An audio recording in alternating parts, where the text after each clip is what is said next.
Hello दोस्तों, आज जो मैं आपको कहानी सुनाने जा रही हूँ ये कहानी है भूतिया दादी की।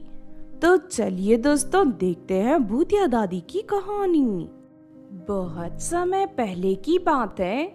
किसी गांव में पिंकी नाम की एक लड़की अपनी दादी के साथ रहती थी। वो लोग बहुत अमीर थे। उनके घर पर लाखों रुपए और ढेर सारे गहने थे। इस वजह से पिंकी को कभी चीज की तकलीफ नहीं होती थी। लेकिन उसी गांव में बंसी नाम का एक लालची और धोखेबाज आदमी रहता था। सुनो भाग्यवान, इस पिंकी के पास लाखों रुपए की दौलत है। हम इसे और इसकी दादी को जान से मारकर इसकी सारी दौलत हड़प लेंगे। फिर एक रात बंसी और उसकी पत्नी चोरी से पिंकी के घर में दाखिल हो जाते हैं और रसोई घर में जाकर खाने में जहर मिला देते हैं। रात को पिंकी अपनी दादी के साथ खाना खाती है। खाना खाते ही पिंकी की दादी की मौत हो जाती है, लेकिन पिंकी सिर्फ बेहोश होती है।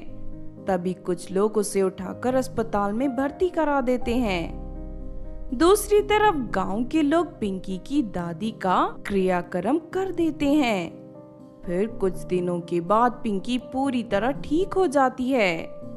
लेकिन जैसे ही पिंकी अपने घर आती है कि तभी बंसी उसे दरवाजे पर खड़ा दिखाई देता है। अरे तुम मेरे घर पर क्या कर रहे हो? चलो निकलो यहाँ से। अरे बदतमीज लड़की, तमीज से बात कर। मैं इस घर का मालिक हूँ। तेरी दादी ने मरने से पहले ये घर मेरे नाम कर दिया था, क्योंकि उसने मुझे ढेर सारा कर्ज ले रखा था। नहीं नहीं, तुम झूठ बोल रहे हो। मेरी दादी को तुमसे कर्ज लेने की क्या जरूरत है? हमारे पास तो बहुत सारे पैसे हैं। लेकिन बंसी पिंकी की एक नहीं सुनता और उससे धक्का देकर वहां से भगा देता है। पिंकी मदद के लिए गांव वालों के पास जाती है, लेकिन कोई भी गांव वाला उसकी मदद नहीं करता। इस तरह बंसी धोखे से पिंकी का घर हड़प कर वहां का मालिक बन जाता है। दूसरी तरफ पिंकी की हालत दिन ब दिन खराब होती चली जाती है। उसके पास 2 वक्त खाने के लिए रोटी भी नहीं रहती। मजबूर होकर पिंकी गांव के घरों के सामने जाकर लोगों से खाना मांगना शुरू कर देती है।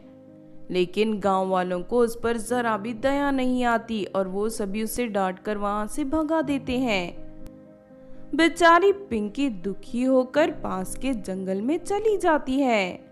लेकिन तभी वहां उसकी दादी आ जाती है, जो एक चुड़ैल बन चुकी थी। तुम चिंता मत करो बेटी, उस बंसी ने धोखे से हमारी जान ली है। तेरी इस हालत का जिम्मेदार वो बंसी है, मैं उसे नहीं छोड़ूंगी। उसके बाद पिंकी की दादी गांव में पहुंच जाती है। तभी वो देखती है कि बंसी मजे से उस घर में अपनी पत्नी के साथ बैठकर खाना खा रहा था। मैं अपने घर में इस धोखेबाज बंसी को बर्दाश्त नहीं कर सकती। मैं अभी इससे सबक सिखाती हूँ।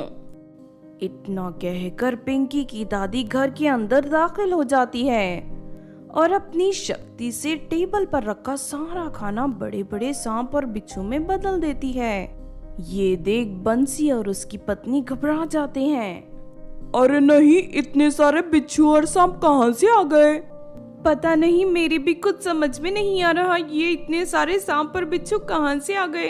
इस तरह डर के अपने कमरे में भाग जाते हैं दोनों। तभी पिंकी की दादी अपनी शक्ति से उनके कमरे में आग लगा देती है। अरे नहीं, हमारे कमरे में तो आग लग गई। चलो भाग्यवान, यहाँ से बाहर निकलो, वरना हम दोनों जलकर मर जाएंगे। फिर बंसी और उसकी पत्नी डर के मारे घर से बाहर भाग जाते हैं। तभी उनके सामने पिंकी की दादी आ जाती है। क्यों रे बंसी, कहाँ भाग रहा है तू? तूने मुझे जान से मारा है और मेरी पोती को दर दर की ठोकरें खाने पर मजबूर किया है। मैं तुझे जिंदा नहीं छोड़ूंगी। नहीं नहीं, मेरे पति को माफ कर दीजिए। हम आपका घर खाली करके अभी चले जाएंगे। चुप कर लालची औरत, तू भी इसके साथ बराबर की साझेदार है, इसीलिए मैं तुम दोनों को जान से मारूंगी। ये सुनते ही दोनों वहां से भागते हुए जंगल में पहुंच जाते हैं। पिंकी की दादी उन दोनों को पकड़कर उनके गले में रस्सी बांध देती है और फिर उन्हें एक पेड़ से लटकाकर जान से मार देती है। इस तरह वो अपना बदला पूरा कर लेती है। उसके बाद पिंकी फिर से अपने घर में जाकर हंसी खुशी रहने लगती है। तो आपने देखा दोस्तों भूतिया दादी की कहानी। इस कहानी से हमें ये सीख मिलती है कि दूसरों की दौलत हड़पने वाले लालची और धोखेबाज लोग कभी सुखी नहीं रहते। उनका अंत बहुत बुरा होता है, इसीलिए हमें कभी भी दूसरों की दौलत पर नजर नहीं डालनी चाहिए। अगर ये कहानी आपको अच्छी लगी हो तो जरूर लाइक करें और हमारे चैनल छोटू टीवी को सब्सक्राइब भी कर लें। और हाँ दोस्तों, हमें कमेंट करके जरूर बताना कि आपको कहानी कैसी लगी।